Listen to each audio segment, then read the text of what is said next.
Good morning, everyone. Virgo here. It is November 12th, 2019. Happy Tuesday to everyone.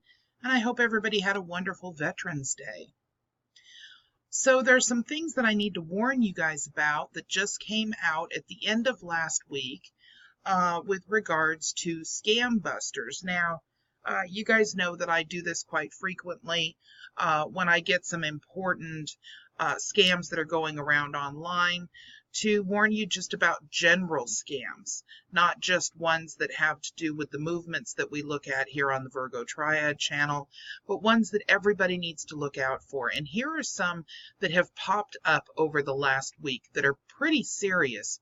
And due to the holidays coming up and so many people, looking into new and different things, as you tend to do when you're getting gifts for people and people are talking about new things that are coming out.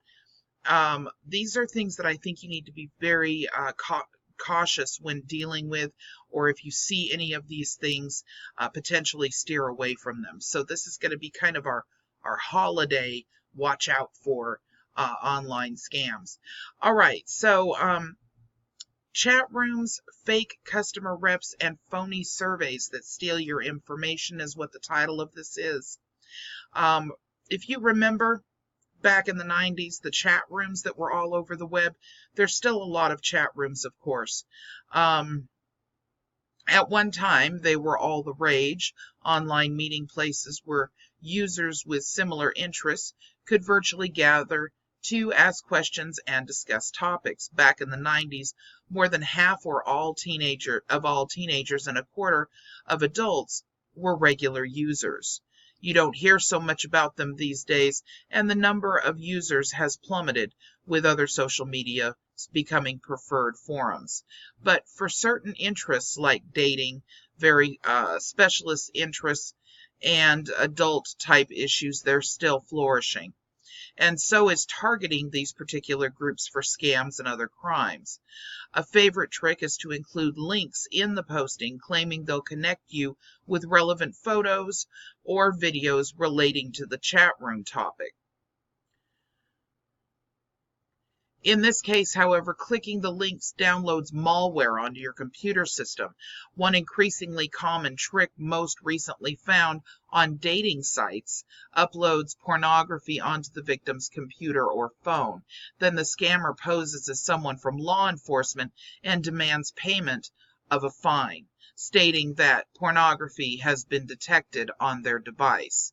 I know of one person that has had an issue with this already. So you guys be careful, particularly if you're dealing with dating forums.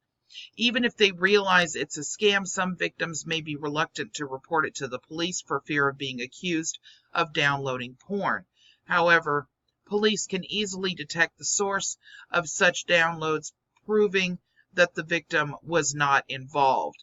It's possible, too, that the scammers may simply contact victims directly, threatening to expose them if they don't pay. Either way, if this happens to you, you definitely shouldn't pay and report the crime to police. You should also be wary about clicking links in chat rooms and be sure to run security software after each visit. One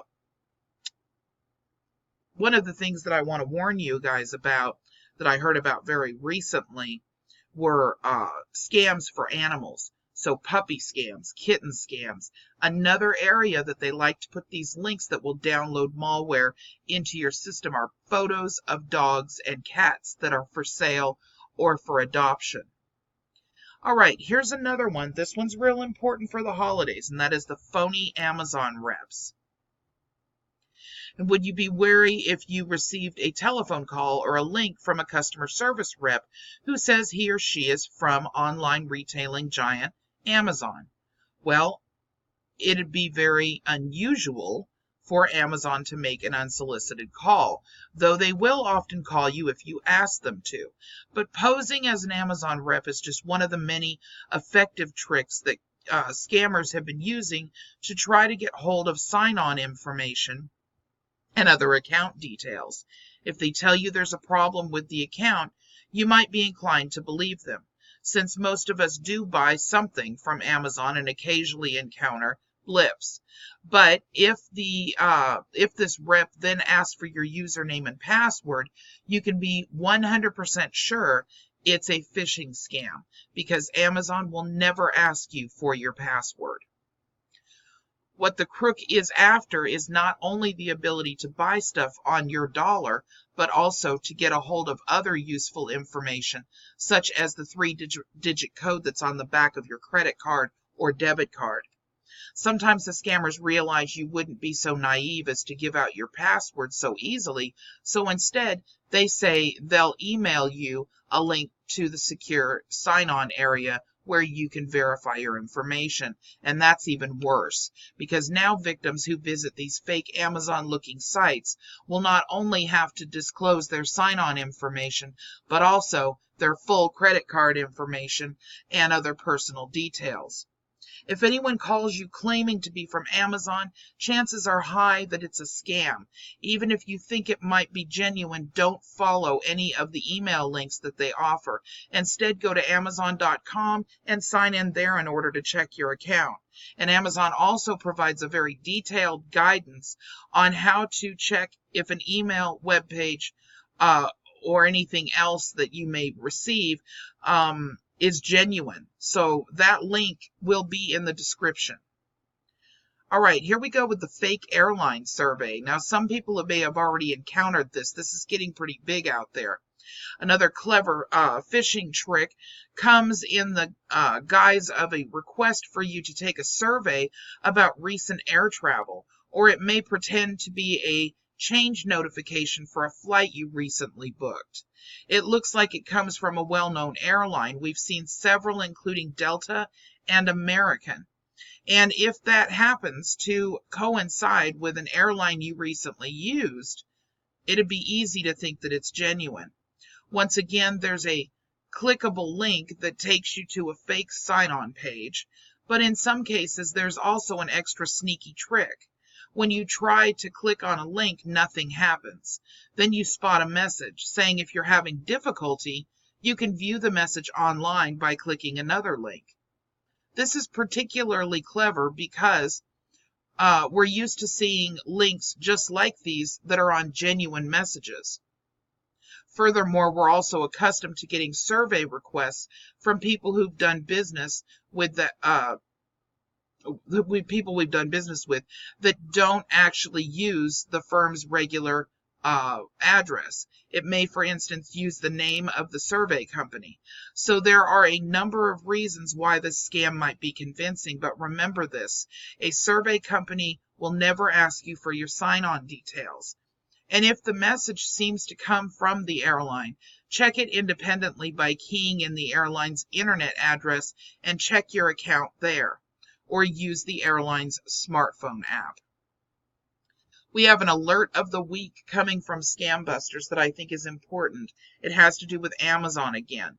We have another Amazon scam to alert you this week. It says a voicemail asking you to verify that you signed up for the retailer Amazon Prime membership. It warns that the fee is about to be changed to your account, and that if you disagree, you must phone a toll-free number rather. But if you do, you'll be asked for your account details. Phooey, just hang up. And if you're unsure, again, go to the Amazon link that'll be in the description of this video and check things from there.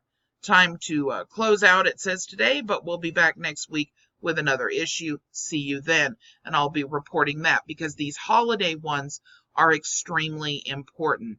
Once again, you guys, there's going to be a lot of Amazon fake things that come through because most people are using Amazon and Amazon Prime to deliver some, if not all, Christmas gifts this year. So please be vigilant. Make sure that you're paying attention to what's coming through on your email. And really, it's always best for you to go directly to Amazon.com and actually check all of your details and log in there. Try not to use any links from your email. And definitely be careful of the links that you're actually clicking on in any chat rooms that you might frequent. All right, everyone. So I hope everybody had a wonderful weekend. Um, I had an interesting event that occurred this weekend that I will be sharing with you guys either later today or tomorrow that I think you guys will get a kick out of. But I wanted to make sure that this went out this morning so that everybody starts to take heed. Please share this with friends and family, and everybody have a wonderful morning. Bye bye.